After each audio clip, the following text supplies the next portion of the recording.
नमस्कार दोस्तों, आज हम आपको एक ऐसी अद्भुत कहानी बताने वाले हैं जो आपने सुनी तो हजारों बार होंगी, लेकिन उसका रहस्य आपको पता नहीं होगा। तो आज हम उस रहस्य का उजागर करते हुए ये कहानी शुरू करते हैं। कहानी है श्रीलंका की।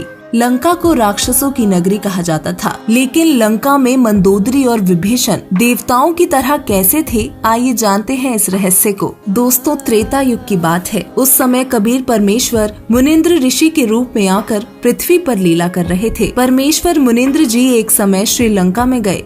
वहाँ पर एक परम भक्त चंद्र विजय जी का 16 सदस्यों का पुण्य परिवार रहता था। वो भाट जाति में उत्पन्न पुण्य कर्मी प्राणी थे। परमेश्वर मुनिंद्र यानी कबीर देव जी का उपदेश सुनकर पूरे परिवार ने नामदान प्राप्त किया। परम भक्त चंद्र विजय जी की पत्नी भक्तमती कर्मवती लंका के राजा रावण की रानी मंदोदरी के पास नौकरी करती थी। रानी मंदोदरी को हंसी मजाक, अच्छे मंदे चुटकुले सुनाकर उसका मनोरंजन कराया करती थी। भक्त चंद्र विजय राजा रावण के पास दरबार में नौकरी करता था। राजा की बड़ाई के गाने सुनाकर उसे प्रसन्न करता था। भक्त चंद्र विजय की पत्नी भक्तमती कर्मवती परमेश्वर से उपदेश प्राप्त करने के उपरांत रानी मंदोदरी को प्रभु चर्चा जो सृष्टि रचना अपने सदगुरु देव मुनिंद्र जी से सुनी थी, प्रतिदिन सुनाने लगी। भक्तमती मंदोदरी रानी को अति आनंद आने लगा। कई घंटों तक प्रभु की सत कथा को भक्तमती कर्मवती सुनाती रहती तथा मंदोदरी की आंखों से आंसू बहते रहते। एक दिन रानी मंदोदरी ने कर्मवती से पूछा, आपने ये ज्ञान किससे सुना? आप तो बहुत अनाप शनाप बातें किया करती थी। इतना बदलाव परमात्मा तुल्य संत बिना नहीं हो सकता। तब कर्मवती ने बताया कि हमने एक परम संत से अभी अभी उपदेश लिया है। रानी मंदोदरी ने संत के दर्शन की अभिलाषा व्यक्त करते हुए कहा,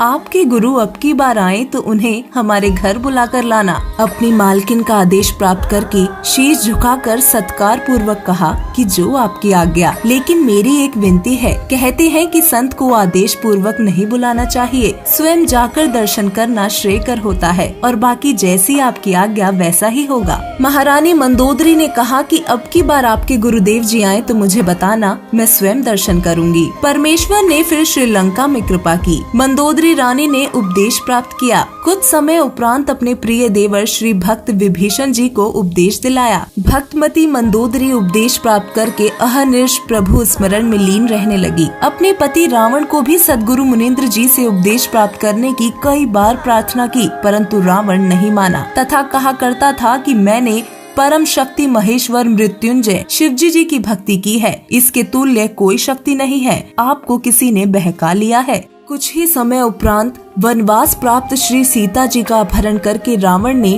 अपने नौलखा बाग में कैद कर लिया। भक्तमती मंदोदरी के बार बार प्रार्थना करने से भी रावण ने माता सीता जी को वापस छोड़कर आना स्वीकार नहीं किया। तब भक्तमती मंदोदरी जी ने अपने गुरुदेव मुनिंद्र जी से कहा, महाराज जी, मेरे पति ने किसी की औरत का अपहरण कर लिया है। मुझसे ये सहन नहीं हो रहा है। वो उसे वापस छोड़कर आना किसी कीमत पर भी स्वीकार नहीं कर रहा है। आप दया करो मेरे प्रभु, आज तक जीवन में मैंने ऐसा दुख नहीं देखा था। परमेश्वर मुनिंद्र जी ने कहा कि बेटी मंदोदरी, ये औरत कोई आम औरत नहीं है। श्री विष्णु जी को शापवश पृथ्वी पर आना पड़ा है। वे श्री राजा दशरथ के पुत्र रामचंद्र अयोध्या वासी हैं। इनको 14 वर्ष का वनवास प्राप्त है तथा लक्ष्मी जी स्वयं सीता रूप बनाकर इनकी पत्नी रूप में वनवास में थी। इसे रावण एक साधु वेश बनाकर धोखा देकर उठा लाया है। ये स्वयं लक्ष्मी ही सीता जी हैं। इसे शीघ्र वापस करके क्षमा याचना करके अपने जीवन की भिक्षा याचना रावण करे तो इसी में इसका शुभ है। भक्तमती मंदोदरी के अनेकों बार प्रार्थना करने से रावण नहीं माना तथा कहा कि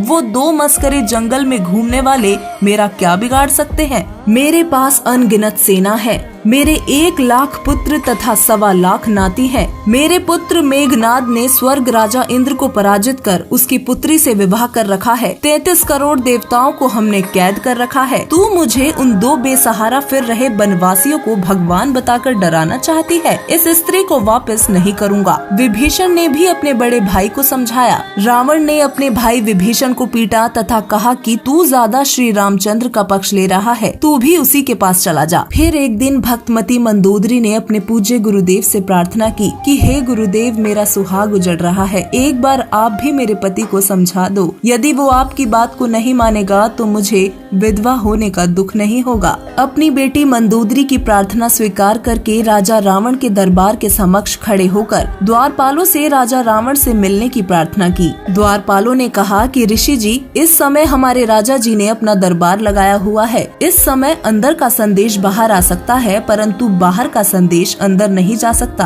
तब पूर्ण प्रभु अंतर ध्यान हुए तथा राजा रावण के दरबार में प्रकट हो गए। रावण की दृष्टि ऋषि पर गई तो गरज कर पूछा कि इस ऋषि को मेरी आज्ञा बिना किसने अंदर आने दिया है, उसे लाकर मेरे सामने कत्ल कर दो। तब परमेश्वर ने कहा, राजन, आपके द्वारपालों ने स्पष्ट मना किया था, उन्हें पता भी नहीं कि मैं कैसे अंदर आ गया। रावण ने पूछा कि तू अंदर कैसे आया? तब पूर्ण प्रभु मुनिंद्र वेश में अदृश्य होकर पुनः प्रकट हो गए तथा कहा कि मैं ऐसे आ गया। रावण ने पूछा कि आने का कारण बताओ। तब प्रभु ने कहा कि आप योद्धा होकर एक अबला का अपहरण कर लाए हो। ये आपकी शान व शूरवीरता के विपरीत है। ये कोई आम औरत नहीं है, ये स्वयं लक्ष्मी जी का अवतार है। श्री रामचंद्र जी जो इसके पति हैं, वो स्वयं विष्णु हैं। इन्हें वापस करके अपने जीवन की भिक्षा मांगो, इसी में आपका श्रेय है। इतना सुनकर तमोगुणी भगवान शिव का उपासक रावण क्रोधित होकर नंगी तलवार लेकर सिंहासन से दहाड़ता हुआ कूदा तथा उस नादान प्राणी ने तलवार के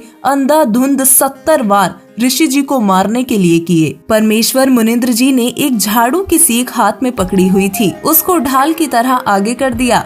रावण के 70 वार उस नाजुक सीख पर लगे। ऐसी आवाज हुई जैसे लोहे के खम्भे पर तलवार लग रही हो। सीख टस से मस नहीं हुई। रावण को पसीने आ गए, फिर भी अपने अहंकार वश वो नहीं माना। ये तो जान लिया कि ये कोई आम ऋषि नहीं है। कहा कि मैंने आपकी एक भी बात नहीं सुननी, आप यहाँ से जा सकते हैं। परमेश्वर अंतर ध्यान हो गए तथा मंदोदरी को सर्व वृत्तांत सुनाकर प्रस्थान किया। रानी मंदोदरी ने कहा, गुरुदेव, अब मुझे विधवा होने में कोई कष्ट नहीं होगा। श्री रामचंद्र व रावण का युद्ध हुआ, जिसमें रावण का वध हुआ। जिस लंका के राज्य को रावण ने तमोगुण भगवान शिव की कठिन साधना करके 10 बार शीश न्यौछावर करके प्राप्त किया था, वो क्षणिक सुख भी रावण का चला गया तथा नर्क का भागी हुआ। इसके विपरीत पूर्ण परमात्मा के सतनाम साधक विभीषण को बिना कठिन साधना किए हजारों वर्षों तक विभीषण ने लंका के राज्य का सुख भोगा तथा प्रभु कृपा से राज्य में पूर्ण शांति रही। सभी राक्षस वृत्ति के व्यक्ति विनाश को प्राप्त हो चुके थे। भक्तमती मंदोदरी तथा भक्त विभीषण तथा परम भक्त चंद्र विजय जी के परिवार के पूरे 16 सदस्य तथा अन्य जिन्होंने पूर्ण परमेश्वर का उपदेश प्राप्त करके आजीवन मर्यादा व सद्भक्ति की,